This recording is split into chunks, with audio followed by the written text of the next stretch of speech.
बिस्मिल्लाहिर्रहमानिर्रहीम। अस्सलाम वालेकुम नादरीन, आप यूट्यूब चैनल देख रहे हैं। मैं इमरान खान हूँ।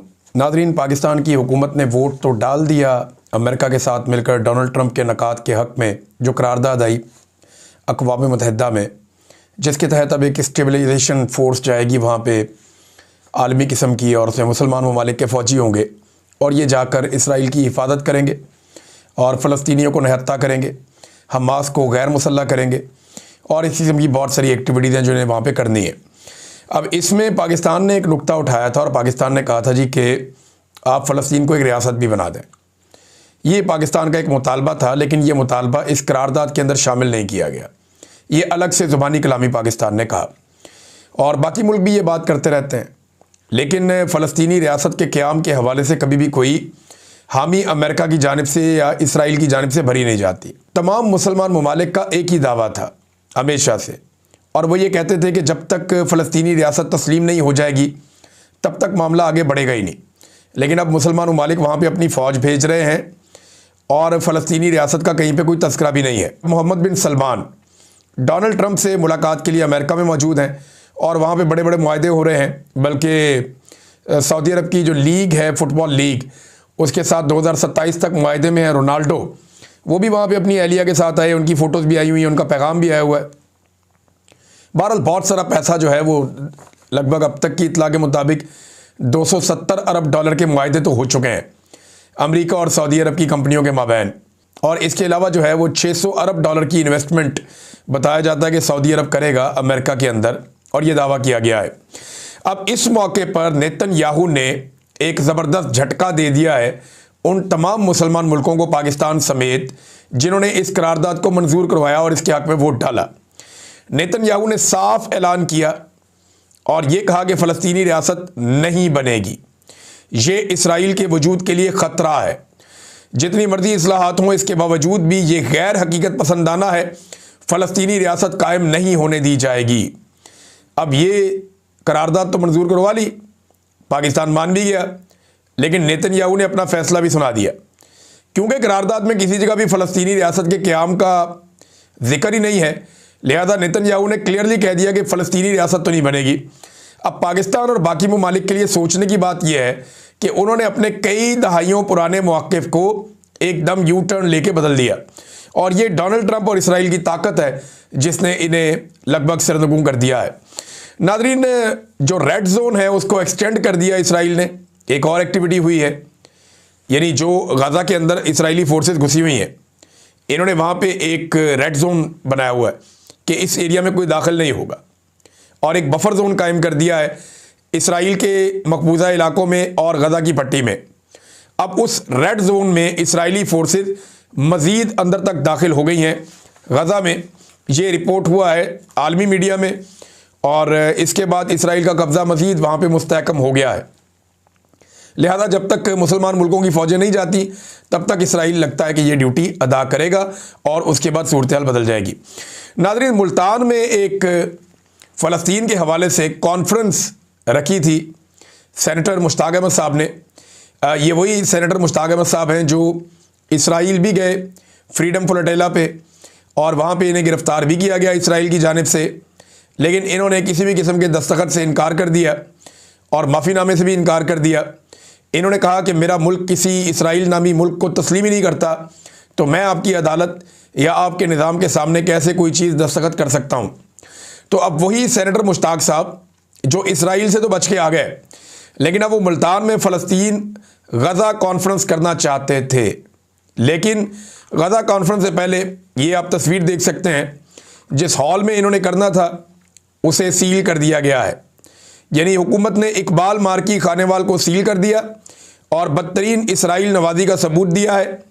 लेकिन मुल्तान में कल हर सूरत में फ़लस्तीन कॉन्फ्रेंस मुनक्कद होगी इंशाअल्लाह। ये आज के दिन के हवाले से कल रात को सेनेटर मुश्ताक साहब ने स्टेटमेंट जारी किया और मरीम नवाज़ साहिबा को मुखातिब किया। देखिए, अब मरीम नवाज़ हो, नवाज़ शरीफ हो, आसिम मुनीर हो, शहबाज शरीफ हो, बहुत सारी कमिटमेंट आलमी सतह पर दी जा चुकी हैं, और अब पाकिस्तान की जितनी भी हुकूमतें हैं उन्हें उन कमिटमेंट्स को पूरा करना पड़ेगा, चाहे गज़ा में फ़ौज भेजनी पड़े, चाहे इसराइल के साथ ताल्लुकात नॉर्मलाइज़ करने पड़े, चाहे अफ़गानिस्तान के साथ आपको एक और लड़ाई में कूदना पड़े, चाहे आपको अपनी मादनियात जो है वो सस्ते दामों बेचनी पड़े, वो जो भी है, जो आपने आलमी सतह पे कर लिए हैं मुआहदे और आलमी सतह पे जो वादे आपने कर लिए वो तो आपको पूरे करने पड़ेंगे।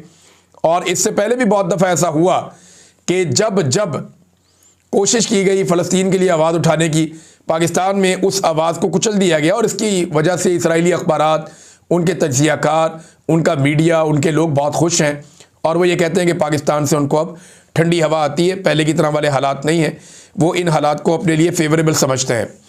नाज़रीन, एक और ख़बर है आलमी सतह पे, मैं वो भी आपके सामने रख देता हूँ। ये पाकिस्तान के लिए एक से बढ़ के एक नया प्रॉब्लम आ रहा है। ये GSP+, ये एक स्टेटस है जो पाकिस्तान के पास है गुज़िश्ता कई सालों से। इस स्टेटस के तहत पाकिस्तान के जो ताजिर अपना माल लेकर जाते हैं यूरोप की मंडियों में, उन्हें टैक्सों से बहुत बड़ी छूट मिलती है और इससे वो ठीक ठाक पैसा बना लेते हैं। तो पाकिस्तानी ताजिरों को इससे बहुत फ़ायदा होता है। लेकिन GSP+ स्टेटस अगर आप अपने पास रखना चाहते हैं तो यूरोपीय ममालिक की कुछ शराइत हैं जिनको आपको पूरा करना होता है और उसमें ज़्यादातर चीज़ें जो हैं वो इंसानी हुकूक के हवाले से हैं। अब यूरोपीय यूनियन के सफ़ीर, उन्होंने ये स्टेटमेंट दिया है कि पाकिस्तान को GSP+ तरजीही टैरिफ स्कीम के तहत अपनी जिम्मेदारियां पूरी करने के लिए मज़ीद इक़दाम करने की ज़रूरत है क्योंकि इस पर जल्द ही नज़रसानी होने वाली है। अब वो ये पिछले साल भी कह रहे थे, इस साल दोबारा से उनकी ये धमकी आई है कि इंसानी हुकूक के मामलात हों, जबरी गुमशुदगियों का मामला हो और सिविल सोसाइटी। अच्छा, एक और बड़ा पाकिस्तान को फ़ायदा है, पाकिस्तान में जितनी भी इंसानी हुकूक की तंजीमें हैं ना, ये जब यूरोपीय यूनियन में जाती हैं, अमेरिका में जाती हैं, अक़वाम मुत्तहिदा में जाती हैं, तो ये वही बात करती हैं जो पाकिस्तान की हुकूमत कहती है। इंटरेस्टिंग बात यह है कि पाकिस्तान की इंसानी हुकूक की तंजीमें काफ़ी हद तक पाकिस्तान की एस्टेब्लिशमेंट और पाकिस्तान की सियासी जमातों के कंट्रोल में है और इनका एक गठजोड़ है। ये जो तंजीमें हैं ये बाहर जाके वो पिक्चर ही नहीं बताते जो रियल पिक्चर है पाकिस्तान के अंदर। लिहाजा पाकिस्तान में इंसानी हुकूक की तंजीमों के हवाले से भी बहुत सारा काम होना बाकी है। चंद चीज़ें ये रिपोर्ट करते हैं, बहुत सारी चीज़ें ये रिपोर्ट ही नहीं करते। ये बताते नहीं कि कैसे कत्लेआम हो रहा है, कैसे जबरी गुमशुदगियाँ हो रही हैं, कैसे मैंडेट चोरी हो रहा है, कैसे जाली मुकदमात में सियासी कारकुनों को उठा उठा कर जेलों में डाला जा रहा है। बहरहाल जो एक रिपोर्ट आई है IMF की, उसने खतरे की घंटी बजाई है। 7 इंपॉर्टेंट चीज़ें जो उस रिपोर्ट के अंदर हैं, ये अवैस हमीद साहब बड़े अच्छे जर्नलिस्ट हैं, इन्होंने उसका खुलासा निकाला है और बहुत सारे लोगों ने, किसी ने 5 नुक्ते निकाले, किसी ने 7 नुक्ते निकाले, किसी ने 12 नुक्ते निकाले, लेकिन ये बहुत इंपॉर्टेंट है। पहला जो नुक्ता है IMF की रिपोर्ट का, ये 180 सफ़हात से ज़ायद की रिपोर्ट है। इसका जो पहला बड़ा नुक्ता है वो ये है कि पाकिस्तान का तमाम जो सरकारी सेक्टर है, इसमें हर सतह पर मुसलसल और तबाहकुन किस्म की करप्शन फैल गई है। यानी पाकिस्तान का सारा जो सरकारी स्ट्रक्चर है उसमें बदतरीन करप्शन है इस वक्त, और करप्शन ने जड़ें पकड़ ली हैं हर जगह के अंदर। नंबर 2, रियासती इदारों में बड़े पैमाने पर गवर्नेंस के मसाइल हैं और एहतसाब का फुकदान है। अच्छा, इसमें SIFC का भी हवाला दिया गया। अब जो SIFC का इदारा बनाया गया है जिसमें पाकिस्तान की फ़ौज भी इन्वॉल्व है, आर्मी चीफ भी इसके अंदर शामिल हैं और बहुत सारे लोगों को इसमें शामिल किया गया है, फ़ौजी अफसरान को, जर्नलों को इसमें शामिल किया गया है। तो ये SIFC के हवाले से कोई सालाना रिपोर्ट ही नहीं है, ना इसकी कोई कारकर्दगी रिपोर्ट है। इस पर कितना खर्चा आ रहा है, ये कितनी सरमायाकारी लेकर आया, कोई चीज़ नहीं है। तो गवर्नेंस के बड़े सीरियस मसाइल है पाकिस्तान के रियासती इदारों में और किसी किस्म का एहतसाब भी नहीं होता। तीसरा नुक्ता, जो अलीट क्लास है पाकिस्तान की, प्रिविलेज्ड क्लास, जो सबसे हाई क्लास के लोग हैं, बहुत पैसे वाले लोग हैं, ये जो अलीट क्लास है यही पाकिस्तान के हुक्मरान है, यही हुक्मरानी करते हैं, यही इक़्तिदार के अंदर रहते हैं, जो ज़ाती मफादात में मुआशी पॉलिसियाँ बनाते हैं। जैसे कि शुगर वाले हैं, जितने भी शुगर मिल मालिकान हैं वो सारे के सारे हुकूमत के अंदर रहते हैं, सियासी जमातों में शामिल हैं और ये मिलकर हुकूमतें बनाते हैं। इमरान खान साहब के साथ जहांगीर तरीन आए थे तो वो शुगर माफिया का हिस्सा थे। आज इमरान खान के पास कोई भी एक शुगर माफिया वाला बंदा नहीं बचा क्योंकि सारे के सारे हुकूमत के साथ चले गए। लिहाजा इस तरह से अलीट क्लास हुक्मरान जो हैं ये ज़ाती मफादात में मुआशी पॉलिसियाँ बनाते हैं। इसमें मिसाल दी IMF ने शुगर स्कैंडल का। नंबर 4 जो नुकता उन्होंने उठाया कि पेचीदा टैक्स निज़ाम करप्शन का बहुत बड़ा जरिया बन चुका है। पाकिस्तान में टैक्स ही कोई नहीं देता। जो ताकतवर आदमी है, जो बड़ा आदमी है, वो टैक्स देता ही नहीं। डायरेक्ट टैक्सेस का कोई सिस्टम ही नहीं है पाकिस्तान में। वो तरीका एक ही है, तनख्वाहदार तबके पे टैक्स लगाई जाओ, गरीब आदमी पे टैक्स लगाई जाओ, पेट्रोल बिजली और गैस महंगा करते जाओ। कोई टैक्स की इस्लाहात पाकिस्तान में की नहीं गई। बदकिस्मती से पाकिस्तान में बहुत सारे अदवार आए, लेकिन किसी दौर में भी टैक्स की इस्लाहत नहीं की गई। इमरान खान साहब ने जब इसका नाम लिया तो उसके बाद पाकिस्तान में उस वजीर को ही तब्दील करना पड़ गया, क्योंकि माफिया इतने ज़बरदस्त तरीके से हमला आवर हुआ था। फिर उसके बाद कोरोना वायरस आ गया, लेकिन फिर भी मईशत तो चल ही रही थी इमरान खान के दौर में। अभी तो सत्ता ही बेड़ा गर्क कर दिया उन्होंने पकड़ के। बहरहाल पेचीदा टैक्स निज़ाम है, इसको ठीक करना पड़ेगा। पूरी दुनिया के अंदर लोग टैक्स देते हैं, लेकिन उसके बदले में लोगों को फ़ायदा भी मिलता है।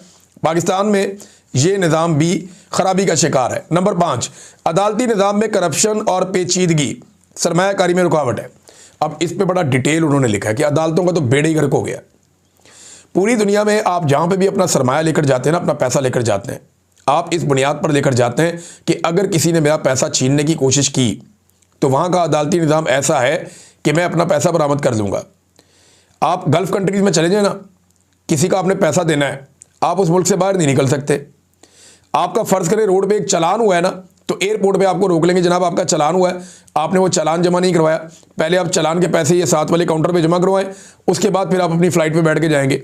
ये हुआ मेरे साथ। मेरा एक दोस्त ट्रैवल कर रहा था तो अचानक उसको रोक लिया उन्होंने इमिग्रेशन पे। मैंने कहा जी आपको क्यों रोका? उसने कहा जी मेरे चालान पेंडिंग है 1-2, मैं वो जमा करवा के आता हूँ। वो गए, जाकर उन्होंने चालान पेंडिंग तो थे वो जमा करवाए। इसी तरह अगर किसी का पैसा लेकर आप भाग रहे हैं तो वहाँ पे बड़े सख्त कवानीन है, वहाँ की अदालतें इंसाफ देती हैं, हालांकि वहाँ डिक्टेटरशिप है। लेकिन अदालती निज़ाम में करप्शन और पेचीदगी सरमायाकारी में बहुत बड़ी रुकावट है पाकिस्तान में। एक तो ये भी आ गया। नंबर 6, अवाम हर काम के लिए सरकारी दफातर में रिश्वत देने पर मजबूर हैं। इससे पूरा का पूरा आपका सोसाइटी का स्ट्रक्चर ही तबाह हो जाता है। जब आम आदमी अपने हर छोटे बड़े काम के लिए रिश्वत देता है ना, तो उसका इदारों पर से, सिस्टम पे से एतबार उठ जाता है और फिर मुल्क के अंदर लोगों की इनपुट ख़त्म हो जाती है। लोग मायूस हो जाते हैं, लोगों को लगता है ये आवे का आवे बिगड़ा हुआ है, ये निज़ाम ऐसे ही चलेगा। लोग रोज़ाना अपने छोटे बड़े कामों के लिए रिश्वत देते हैं और जब वो रिश्वत देकर अपना काम निकलवाते हैं तो पूरी सोसाइटी के अंदर रिश्वत का एक कल्चर आम हो जाता है, लोगों की अखलाकियात तबाह हो जाती हैं। बहरहाल ये IMF की ऑब्जर्वेशन उन्होंने बताया, और एक और भी उन्होंने बताया कि जो उनकी रिपोर्ट के आखिरी जो 4 माह थे, उन्होंने बताया जो उनकी रिपोर्ट के 4 माह थे उसमें 33% मुल्की कर्जे बढ़ गए। ये 4 माह में 33% उन्होंने बताए, और 100% कर्जे इन्होंने बढ़ा लिए गुज़िश्ता 3 साल में। यानी पाकिस्तान बनने से लेकर अब तक जितना कर्जा पाकिस्तान ने लिया, उतना कर्जा इन्होंने गुज़िश्ता 3 साल में तकरीबन उसके बराबर कर्जा इन्होंने ले लिया। ये इन्होंने पाकिस्तान की हालत की है, और इसको ख्वाजा आसिफ बड़े शौक से हाइब्रिड रजीम कहते हैं। नाज़रीन, एक और ख़बर है, लंदन में या यूरोप में पूरे में हर जगह पे जो है वो अब 26 नवंबर के हवाले से पाकिस्तान तहरीक इंसाफ या ओवरसीज़ पाकिस्तानी इज्तिमात करने जा रहे हैं, एहतजाजी इज्तिमात करने जा रहे हैं कि 26 नवंबर को पाकिस्तान में जो कत्लेआम हुआ उसके खिलाफ आवाज़ उठाई जाए। ज़्यादातर मुल्कों में 22 और 23 तारीखें जो हैं वो इसके लिए चुनी गई हैं। वजह यह है कि 22 और 23 को सैटरडे और संडे है, तो यहाँ पे एहतजाज किया जाएगा। लंदन में एतवार वाले दिन ह्यूमन चेन बनाई जाएगी, यानी इंसानी हाथों की जंजीर। जो ओवरसीज़ पाकिस्तानियों ने फैसला किया है कि वो बरतानिया के शहर लंदन में 23 नवंबर को दोपहर इंसानी हाथों की एक जंजीर बनाएंगे। ये फैसला किया गया लंदन में, जबकि यूरोप में, अमेरिका में और दीगर कई ममालिक में एहतजाजी मुजाहरे अभी शेड्यूल हो रहे हैं और प्रोग्राम तश्कील दिए जा रहे हैं। जबकि पाकिस्तान में इस हवाले से अभी तक कोई बड़ा प्रोग्राम सामने नहीं आया। अभी तक नहीं बताया गया कि कौन सा प्रोग्राम पाकिस्तान में होगा, किस लेवल का होगा और किस जगह पे होगा। अभी तक तो इसके बारे में कुछ दिखाई नहीं दे रहा। जुनैद सलीम साहब ने एक खबर दी है, नाज़रीन, बड़े अच्छे जर्नलिस्ट हैं, अपना एक प्रोग्राम भी करते हैं। थोड़ा उनके प्रोग्राम में मज़ा होता है, लेकिन क्योंकि जर्नलिस्टिक उनका बैकग्राउंड है तो खबरें उनके पास आती रहती हैं। उन्होंने कहा जी कि एक गैर मुल्की सफ़ीर ने, जो बड़ा ताकतवर मुल्क का सफ़ीर है, उसने हुकूमत से रब्ता किया। जब उसने देखा कि इमरान खान की बहनों के साथ क्या हुआ तो उसके बाद रब्ता किया, और इस मुल्क पर या इस मामले पर अपने मुल्क की जानिब से उन्होंने बताया कि तहफ़्फ़ुज़ात हैं जनाब और नाखुशी है। हुकूमत ने कहा जी हम मुलाकातें भी करवा देंगे और जो हुआ इसका अदाला भी कर देंगे, तलाफ़ी कर देंगे, हमें आप 30 दिन का वक्त ले लें। अब सफ़ीर ने कहा जी 30 दिन का वक्त का किस जवाब पे आप 30 दिन का वक्त मांग रहे हैं? 30 दिन का वक्त हुकूमत मांग रही है। मैंने आपसे बताया था ना कि जब तक के जो फील्ड मार्शल है उनकी चीज़ें सीधी नहीं हो जाती तब तक के लिए इमरान खान साहब की मुलाकातें रोकी जाएंगी, और जब तक ये कुछ आलमी सतह पे जो गेम है उस पूरे को अपने कंट्रोल में नहीं कर लेते तब तक इमरान खान साहब की मुलाकातें रोकी जाएंगी। अब नाज़रीन, एस्टेब्लिशमेंट का अगला टारगेट क्या है? देखें, जो अलग अलग जगह पे टारगेट होते हैं ना, बैरून मुल्क अलग टारगेट है, अंदरून मुल्क अलग टारगेट है। तो यहाँ पे अब 18वीं आईनी तरमीम को निशाना बनाया जाएगा, ये मैं आपको आज बता रहा हूँ। 18वीं आईनी तरमीम जिसके तहत सूबों के पास इख्तियारात मौजूद हैं और कुछ सूबाई खुद मुख्तारी जो सूबों को मिली है वो 28वीं आईनी तरमीम के ज़रिए मिली है, जिसका क्रेडिट पाकिस्तान की तकरीबन सारी सियासी जमातें लेती है। अब 28वीं आईनी तरमीम पे एस्टेब्लिशमेंट की अगली नज़र है। मैंने बहुत पहले आपको बताया था कि 27वीं तरमीम पे काम हो रहा है, जिस दफ्तर में काम हो रहा है वो अलग दफ्तर है, सियासतदानों को कुछ पता नहीं है। लेकिन ये फैसला हो गया कि 28वीं आईनी तरमीम लाई जाएगी। कब लाई जाएगी इसके बारे में भी किसी को कुछ पता नहीं, और अभी तो सेलिब्रेशन मोड में सारे के सारे जश्न मना रहे हैं। दिसंबर के महीने में या उसके मिड में जाके काम शुरू होगा 28वीं आईनी तरमीम पे, और फिर आप देखेंगे बड़ी तेज़ी से ये मामला भी आगे बढ़ेगा। नाज़रीन, सुहेल अफरीदी ने ख़त लिखा है मरीम नवाज़ को, और ख़त के अंदर उन्होंने चंद चीज़ें जो हैं वो मरीम नवाज़ के सामने रखी हैं, क्योंकि जो अडियाला जेल है वो पंजाब हुकूमत के अंडर आता है इलाका, तो इसलिए मरीम नवाज़ को ख़त लिखा। ख़त में आपको बताया तो उसके मंदरजात क्या है, वो ख़त के अंदर क्या लिखा है। उन्होंने लिखा जी कि इमरान खान के अहले खाना खुसूसन उनकी बहनों को अदालती इजाज़त के बावजूद रोका गया, बदसलूकी का निशाना बनाया गया और बुजुर्ग ख़वातीन को 1 किलोमीटर दूर सड़क पर बिठाया गया, जो गैर इंसानी, गैर इखलाकी और अदालती अहकामात की खुली खिलाफ वर्जी है। वज़ीर आला खैबर पख्तूनख्वा ने हुकूमत पंजाब से 4 मुतालबात किए। नंबर 1, अदालती अहकामात पर फौरी अमल दरामद किया जाए। नंबर 2, बदसलूकी के ज़िम्मेदारों को उनके खिलाफ कार्रवाई की जाए। नंबर 3, जेल और पुलिस को वाज़ेह हदायत जारी की जाए। नंबर 4, मुलाकातों के लिए बावकार और कानूनी निज़ाम का क़याम अमल में लाया जाए, जो तरीक़ाकार है। और ये भी बताया गया कि इमरान खान साबिक़ वज़ीर आज़म है और उस जमात के कायद हैं जिसके मैंडेट के तहत खैबर पख्तूनख्वा की हुकूमत कायम है, लिहाजा उनके हकूक़ की खिलाफ वर्जी किसी सूरत काबिल कबूल नहीं है।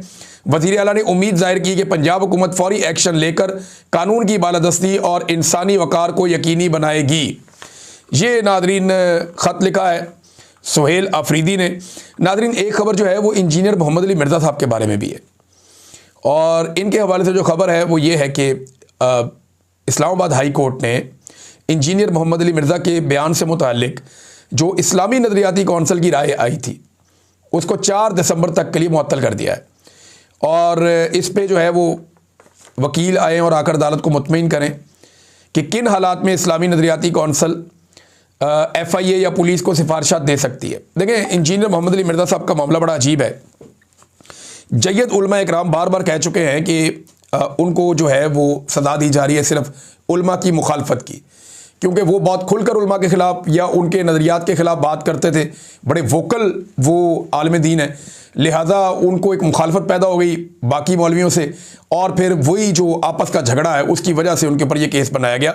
ज़्यादा उलमा इकराम का ये मौक़िफ़ है जो न्यूट्रली ये बात करते हैं। बहुत सारे लोग खुलकर बात नहीं करते, लेकिन अब अदालत से एक उम्मीद पैदा हुई है। मेरे ख्याल में अगर तो ये आपसी लड़ाई का मामला है, क्योंकि मैं ज़्यादा दीनी मामलात में जानता नहीं हूँ, लेकिन जितने उलमा इकराम से मैंने सुना उन सब ने कहा कि जी ये इंजीनियर मोहम्मद अली मिर्ज़ा साहब का मामला जो है ये ज़ाती नापसंदीदगी का मामला है और ऐसी कोई चीज़ नहीं है जो उनके ऊपर इल्ज़ामात लग गए हैं। बहरहाल अब देखते हैं कि इस्लामी नज़रियाती कौंसिल की राय के हवाले से हाई कोर्ट ने जो उनकी राय को मुअत्तल किया है, इसके बाद 4 तारीख को दिसंबर की क्या चीज़ निकलती है और मामला कहाँ जाता है। बहरहाल उनकी ज़मानत के लिए कोशिश की जा रही है कि इंजीनियर मोहम्मद अली मिर्ज़ा जो है उनको रिहा किया जाए। देखते हैं कि ये केस किस सिमत आगे बढ़ता है। नादरीन, एक और ख़बर, और ये बड़ी खबर है। खबर यह है कि 27वीं आईनी तरमीम के ख़िलाफ़ 4 जजेस सुप्रीम कोर्ट ऑफ पाकिस्तान चले गए हैं और इन्होंने 27वीं आईनी तरमीम को चैलेंज कर दिया है। ये चारों जजेस इस्लामाबाद हाई कोर्ट के हैं, justice Mohsin Akhtar Kiyani, justice Babar Sattar, justice Sardar Ishaq Khan और जस्टिस सिमन रफ़त इम्तियाज़ साहबा। मेरे ख्याल में इसमें जो 2 मुअज़्ज़िज़ जज साहिबान सुप्रीम कोर्ट के रिटायर हुए हैं या जिन्होंने इस्तीफ़ा दिया है, उन दोनों को वकील बनाया जाए। जस्टिस मंसूर अली शाह साहब और जस्टिस अतमुल्लाह साहब को चाहिए कि वो इसमें वकालत करें, अगर तो कोई कानून में गुंजाइश है तो। दूसरा, देखें, ये सिस्टम को एक्सपोज करने के लिए तो एक दरख्वास्त हो सकती है। मुझे इस मौका पर इस माहौल में ऐसा दिखाई नहीं देता कि इन जजेस को कोई इंसाफ मिलेगा, क्योंकि इससे पहले भी इन्हें कोई इंसाफ नहीं मिला। आखिरी एक खबर है नादरीन के ये इस किस्म की चेमगोइयाँ हो रही हैं कि शायद महमूद खान अचकज़ई साहब की जगह पे जो अपोजिशन इत्तेहाद है उसकी सरबराही फजलुर रहमान साहब को दे दी जाए, क्योंकि अचकज़ई साहब जो है उनको बनाया जा रहा है अपोजिशन लीडर कौमी असम्बली में। इस किस्म की चेमगोइयाँ हो रही हैं, लेकिन इनकी सदाकत क्या है इस पर अगले वीलॉग में तफसीली हम बात करेंगे। अब तक के लिए इतने ही। अपना ख्याल रखिएगा, अपने चैनल का भी। अल्लाह हाफ़िज़।